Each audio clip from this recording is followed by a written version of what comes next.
Given the massive budget that is invested on the acquisition phase, you'll understand how important it is for advertisers and for digital media agencies to know what campaign perform best and at what cost. This is referred to as the acquisition cost if the objective is to generate leads, or cost of sale if the objective is to generate sales. The first step we have to take is to consider the structure of a URL, because this is what will bring potential customers from the ad to the advertiser's site or app. Let's look at some. I have chosen three types of marketing channels in order to illustrate that each time the URL does contain some parameters that will let us more about the source. First, some SEA. So I have typed in Hotjar in the search bar, and Hotjar is a really powerful tracking tool that I encourage you to look at further. So I am clicking here, and look, this is not surprisingly leading me to the Hotjar.com website, but I can tell that they have some parameters. It says UTM campaign, Europe branded, then UTM source, Google, that's true, I'm coming from Google, UTM medium CPC, which is cost per click, and that's true. Then ads ID, it is something that I don't know, so that's probably the parameter of a tool, of a tracking tool. Then we have UTM term, Hotjar, which is true, I've just typed in Hotjar. Then the keyword, that's Hotjar. Match type, E, probably standing for exact, because I didn't misspell the name of the company, of the product, sorry, Hotjar. Match type is something issued, that's a parameter issued from a tool that I don't know. Ad creative, that's probably the reference to the ad I have just clicked in, and probably this match type, ad creative, and ad network are issued from the same advertising company tool.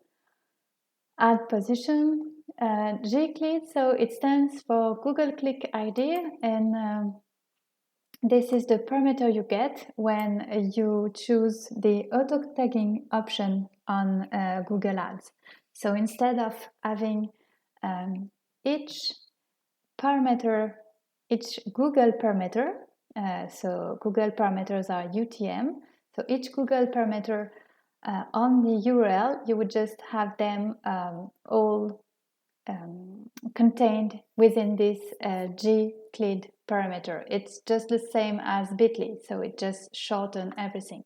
And it's not unusual to have both gclid and the, say, most readable UTM something parameters, because they all have a role to play in the tracking. Okay, so that was for the SEA part. Now I'm looking at some promotional emails from my mailbox, and great, I'm offered a discount by SitePoint, which is, by the way, a really good website that I'm encouraging you to look at further if you want to get to know more about tracking and this kind of things, and programming, and everything that's trendy at the moment. And what do you have here? You just have one single UTM source parameter and a reveal modal sign up, and that would be it. So yes, not really, say, talkative, this URL. And what do we have here? This is a publisher, so that's w3schools.com, which again is a really nice website to learn by yourself how to use JavaScript, HTML, CSS, and all those great languages. And I'm just offered to click on a banner, which is what I'm going to do. And look, it is showing in the URL the UTM source, the UTM medium, UTM campaign. So what does it say? Yes, I'm coming from Google. That's display and CPC. It's true. I've just clicked on the ad. The campaign, so that's the name of the campaign. Not really understandable, but I can tell that, well, IDF stands for Île-de-France, which is basically Paris and its neighborhood or area. And again, I've got this parameter here that's telling me they are using auto tagging. So yes, it's pretty self-explanatory, this URL. So the whole point is to say that, well, the customers are brought to the advertiser websites most of the time, well, almost not all the time, by URL. And URL stands for Uniform Resource Locator. And if you recall lesson 2, you know, it's, well, what you are displayed. So everything that shows on your screen is in fact something that is stored somewhere on a server and that is compiled and processed for you by your browser. So what do we have in a URL? Well, we have a structure that is always the same. So the protocol, the subdomain, the domain name, top domain, and you have the path. This is called the path. So the domain name and the page on that domain when the digital media agency and the advertiser want you to go. And this is really mandatory, meaning if there is something missing out there, then you'll probably be shown a 404 error. And then you have some parameters. You can easily isolate them because they are all separated with this ampersand.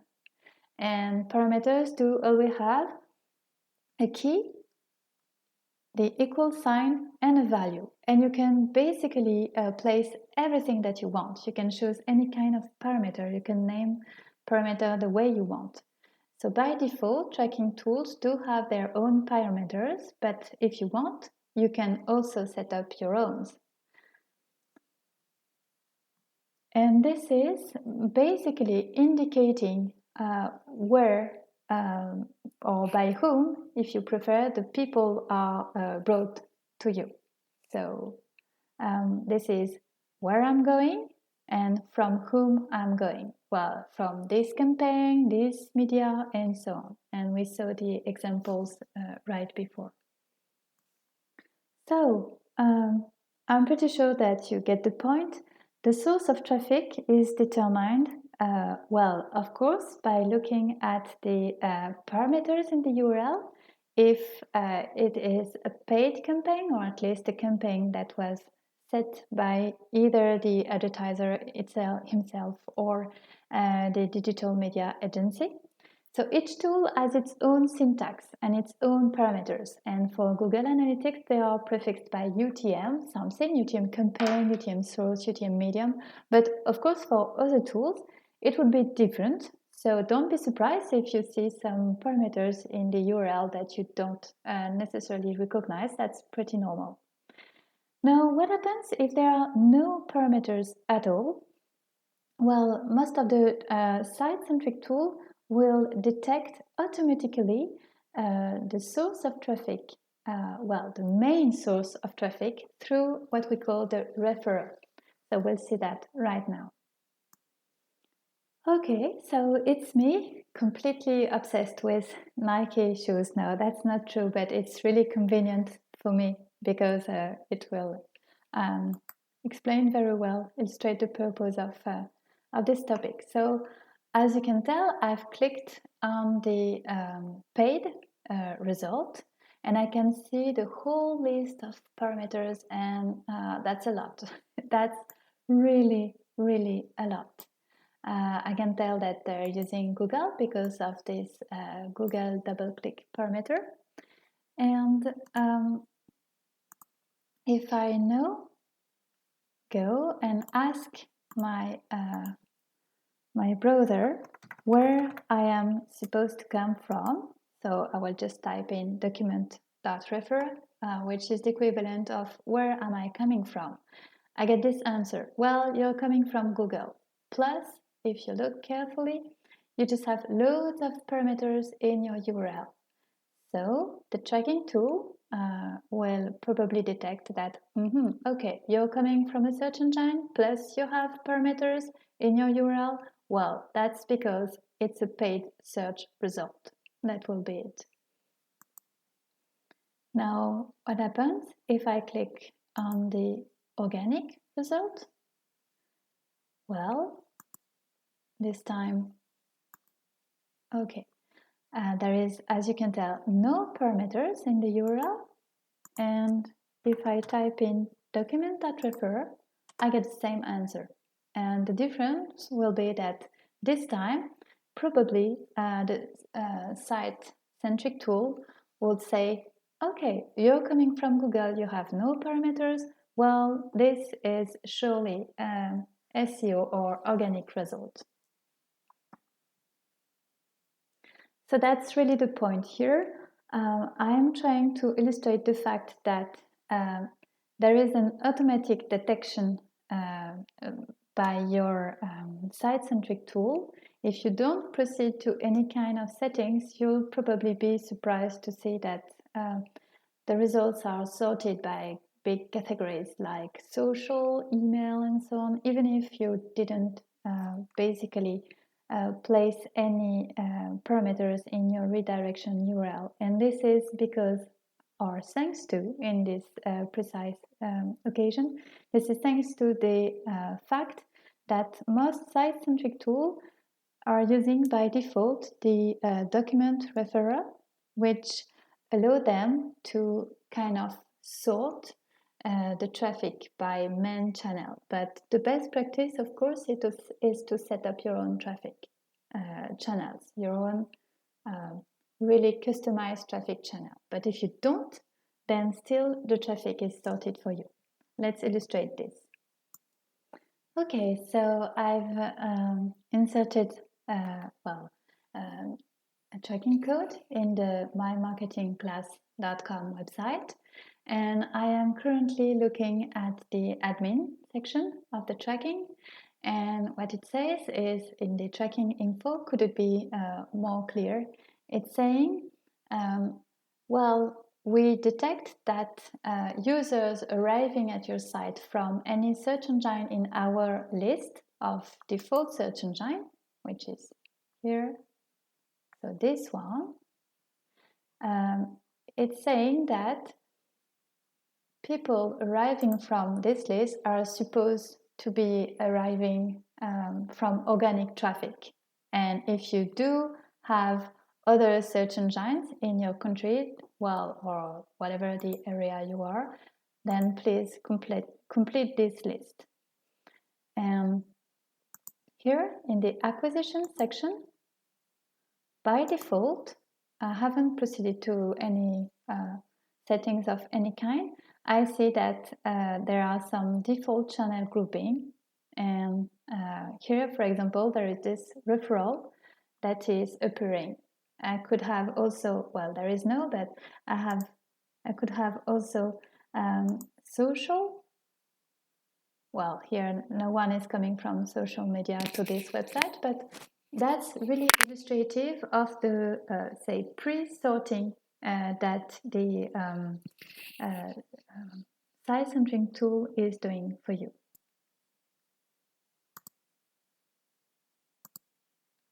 Okay, so speaking about the source of traffic, I really would like you to see for yourselves and experience by yourself how the source of traffic can be detected and what's the value of adding parameters in the URL.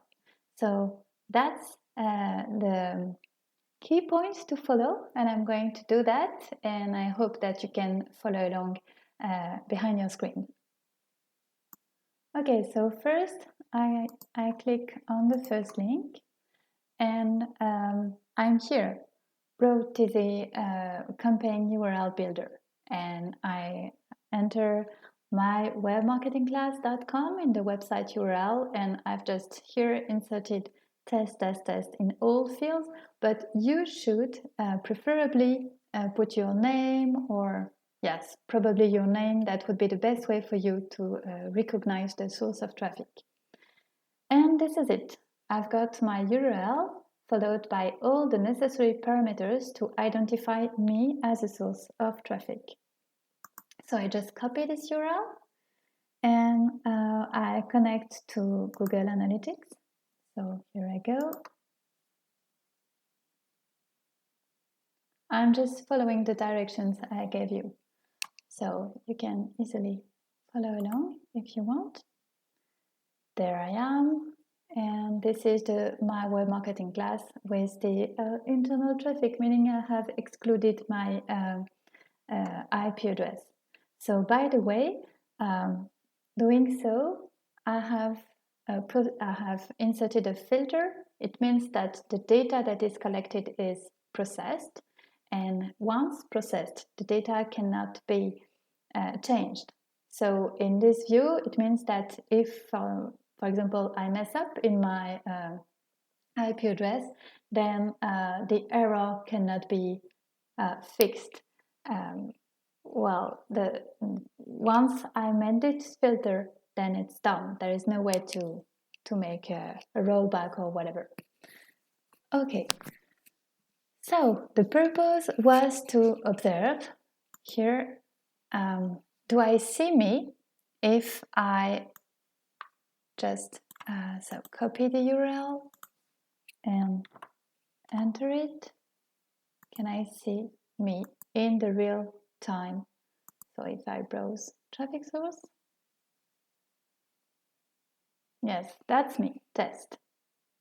And you can tell that I am indeed coming from what is considered to be a campaign, because as soon as you've got some parameters here, it means that it's not direct traffic, so it's not people coming directly. It's not organic traffic. It's not people finding you on the web and clicking on organic search. It's really made on purpose. So to make you see something and go to the advertiser place. So that's really on purpose, and this is why it's a campaign. Okay. So I'm pretty sure that you get the point. To make the long story short, it's really, really key for advertiser to define precisely a naming convention. So we've been through really, really basic example with just our name, but of course it can be very granular, and the more defined the naming convention. So naming convention is what exactly are you going to insert into the campaign name or source or whatever. If you are using Google Analytics, of course, that's just an example. In this case, it will be easier for the advertiser to know where the conversion is coming from, or where the source of traffic is coming from.